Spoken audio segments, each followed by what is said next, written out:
Meus irmãos, vamos abrir as nossas Bíblias no livro de Abacuque, capítulo 3, versículo 17. É um versículo que nós conhecemos muito bem. Agora nós vamos ver quem está fazendo o CETEB, quem não está. Abacuque, capítulo 3, versículo 17. Olha, na minha Bíblia, Abacuque fica antes de Sofonias. Eu não sei se eu te ajudei, mas eu creio que já você vai encontrar. Nós vamos ler só alguns versículos. Diz assim, Abacuque, capítulo 3, versículo 17. Ainda que a figueira não floresça e não haja fruto na videira, ainda que a colheita da oliveira decepcione e os campos não produzam mantimento, ainda que as ovelhas desapareçam do aprisco e nos currais não haja mais gado, mesmo assim, eu me alegro no Senhor e exulto no Deus da minha salvação.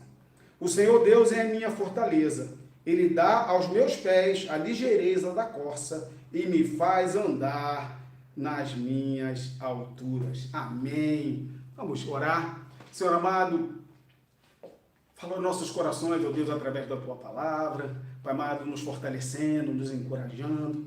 E que nós possamos, ó Pai amado, ter o nosso entendimento iluminado pela Tua palavra, que guia-nos, consola-nos, conforta-nos e nos fortalece. É o que eu te peço, ó Pai, em nome de Jesus. Amém, Senhor, amém. Será que você já recebeu alguma notícia que embrulhou seu estômago, que você perdeu o ar, que deu até uma dor, uma ânsia dentro de você? Às vezes nós somos pegos de surpresa e a notícia é tão impactante que ela começa a mexer, né, com todo o nosso corpo. Às vezes algumas pessoas ficam até com dificuldade de manter-se, ficar em pé. Já viu essas cenas, né? Algumas pessoas desmaiam quando recebem uma notícia, algumas pessoas até caem, né? Outras perdem a cor, não é? Ficam com dificuldade de raciocinar, dificuldade de pensar, não é? Porque não acredita naquela informação, às vezes fica até em estado de choque. Quantas vezes a pessoa diz que está de choque, você tem que pegar uma aguinha, né? Dá para ela beber, abanar um pouquinho para ver se ela melhora, não é? Por causa do impacto que ela recebeu daquela notícia. Às vezes não é uma só notícia, não. É um acúmulo de notícias. Às vezes a pessoa foi impactada por aquela última, mas já estava no seu coração com várias coisas que estavam incomodando, com várias coisas que não estavam dando certo, com várias coisas que estavam frustrando, que estavam decepcionando. Então a pessoa, às vezes, quando leva aquele impacto, não é? Em alguns casos é naquele momento, pelaquela notícia, mas às vezes já é um acúmulo de notícias que vem chegando e muitas vezes vai trazendo um incômodo ao coração das pessoas. Eu separei esse texto, meus irmãos, para falar do Abacuque, não é? Abacuque significa abraço, nós não estamos nem podendo nos abraçar agora, né? Não ia nem desejar um Abacuque para você, porque você não pode abraçar quem está perto de você. Mas o Abacuque era um profeta, um homem de Deus, um homem usado por Deus, assim como somos, né? Homens, mulheres de Deus, pessoas que têm prazer de fazer a vontade de Deus, têm um propósito no coração de servir a Deus da melhor forma possível. Mas o Abacuque não soube lidar momentaneamente com as notícias que estavam chegando.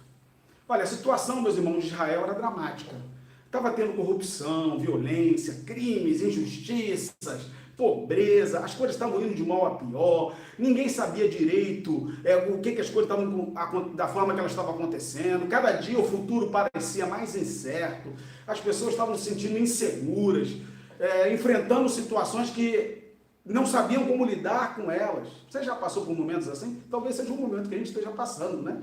Algumas coisas muito bem parecidas. E como é que a gente lida com esse turbilhão de adversidades, de situações que vêm vindo sobre a nossa vida? Como é que a gente reage? Porque, meus irmãos, é importante.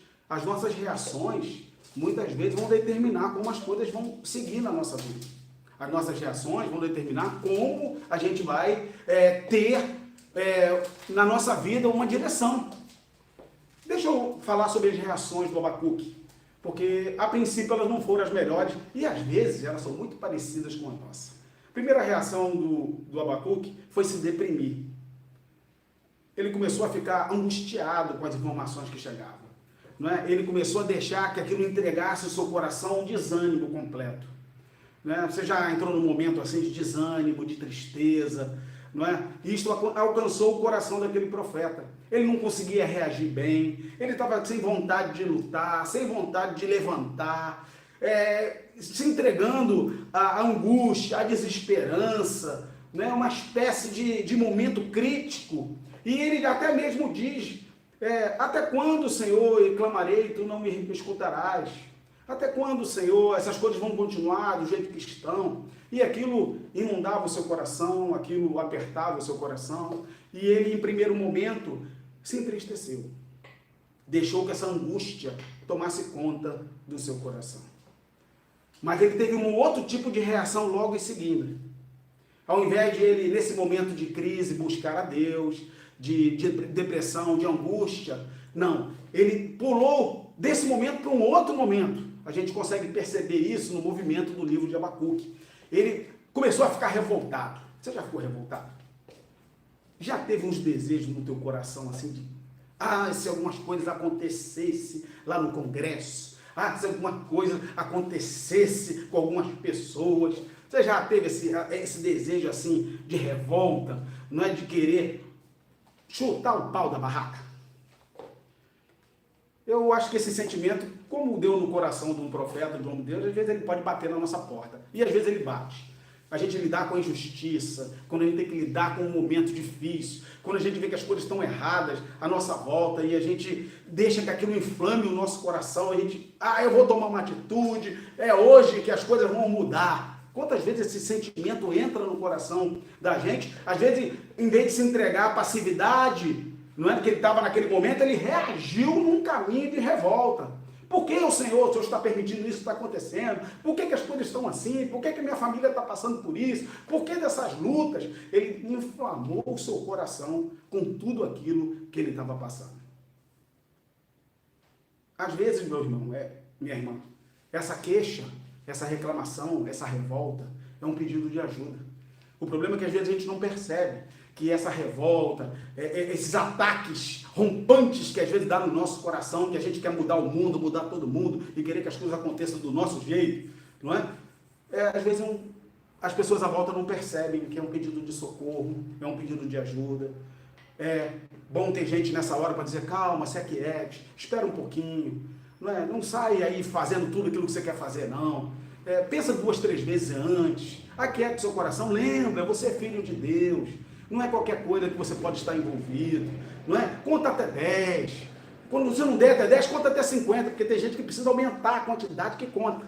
Uns contam um pouquinho e já resolve. Outros tem que alongar, porque aquilo fica remoendo no coração, remoendo na cabeça, agita. Fala, é hoje que eu vou resolver esse negócio. Mas, de fato, Abacuque tomou um outro caminho. Primeiro, ficou deprimido. Depois se revoltou. E ele tomou um outro caminho, porque ele deve ter percebido e entendido que esses dois caminhos não eram o caminho de Deus, da vontade de Deus para a vida do Senhor. Aí ele mudou, tomou uma posição de fé e confiança no Senhor. Aí nós vemos o texto que ele escreveu, não é? Ainda que a figueira não floresça, nem haja o fruto na videira, ainda que a colheita da oliveira decepcione, que as coisas dê tudo errado, né? E os campos não produzam mantimento, as ovelhas se desapareçam do aprisco, e nos currais não haja mais gado, escassez, falta. Eu me alegro no Senhor, o Deus da minha salvação, o Deus que é a minha fortaleza. Ele saiu de um momento de depressão e tristeza para um momento de revolta, mas ele chegou à conclusão que esses dois momentos não eram um momento adequado, que o momento adequado dele era um momento de louvar a Deus, agradecer a Deus por tudo que tem acontecido na sua vida, mesmo que diante dos seus olhos algo fosse escasso, as palavras de louvor e as palavras de agradecimento a Deus não poderiam cessar dos seus lábios. A saída para aqueles dois momentos da vida do Abacuque foi louvar a Deus. Certamente, meu irmão, a saída de um desses dois momentos que você possa estar enfrentando, ou talvez até os dois, um pouco deprimido, mas do outro lado revoltado, pode ser o caminho do louvor ao Senhor. Porque quando nós louvamos e adoramos ao Senhor, a presença do Senhor inunda os nossos corações, aquieta a nossa alma, traz paz. Nós olhamos para as circunstâncias, sabendo e crendo que o Senhor está no controle de tudo, que Ele vai cuidar de tudo que se diz respeito às nossas vidas, vai nos abençoar quando os nossos lábios glorificarem o seu nome. Eu quero orar por você.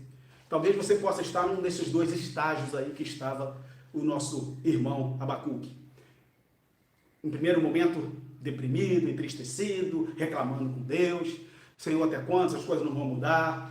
Em um segundo momento, no meio do livro, ele dá um salto para a revolta, começar a reclamar com Deus, a brigar com Deus. Talvez possa ser um momento desse o seu. A saída e o caminho é o caminho do louvor a Deus. É o caminho das palavras de gratidão. É o caminho das palavras que trarão quietude à nossa alma e paz ao nosso coração. Eu quero orar por você. Então, no seu lugar, curve seus olhos, curve a sua cabeça, feche seus olhos, para nós orarmos. Senhor amado, em nome de Jesus, Tu conheces o coração dos Teus filhos, ó Pai amado, os desafios, dilemas, as notícias que eles têm recebido. Pai amado, tantos dardos inflamados nesses dias nós estamos sendo lançados sobre nós, através da televisão, através das notícias pela internet. Nós não sabemos muito bem quais delas são verdadeiras ou não, e essas coisas muitas vezes nos deprimem, nos entristecem, nos abatem. Mas, ó Pai, em nome de Jesus, venha, Pai amado, sobre essa vida agora.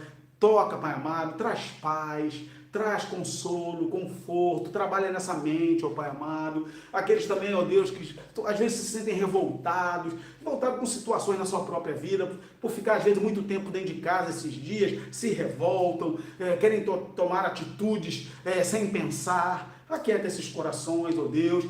Pai amado, revele-se a eles, dizendo, Pai amado, imprimindo nos seus corações a importância de ter um coração que louva a Deus, um coração agradecido, um coração rendido, um coração que está sempre pronto, mesmo diante do caos dos seus olhos. Mesmo assim, levantar as mãos e agradecer ao Senhor por tudo que Ele tem feito. Ainda que as coisas aparentemente estejam distante dos nossos olhos, os nossos olhos da fé sejam abertos, que a confiança seja colocada no nosso coração, que nós possamos ter uma vida de louvor, de oração e uma expectativa de uma resposta de Deus, porque no meio de tudo isso, Deus continua trabalhando, Deus continua agindo, Deus continua curando, fortalecendo corações, quebrantando corações, operando a vontade dEle. Senhor, nos abençoe, para que nós possamos lidar, ó Deus, com esses dias, com atitude de louvor e agradecimento a Ti. Que aí nós veremos as coisas serem transformadas pelo Teu poder. É o que eu te peço, Pai, em o nome de Jesus. Amém, meus irmãos, amém.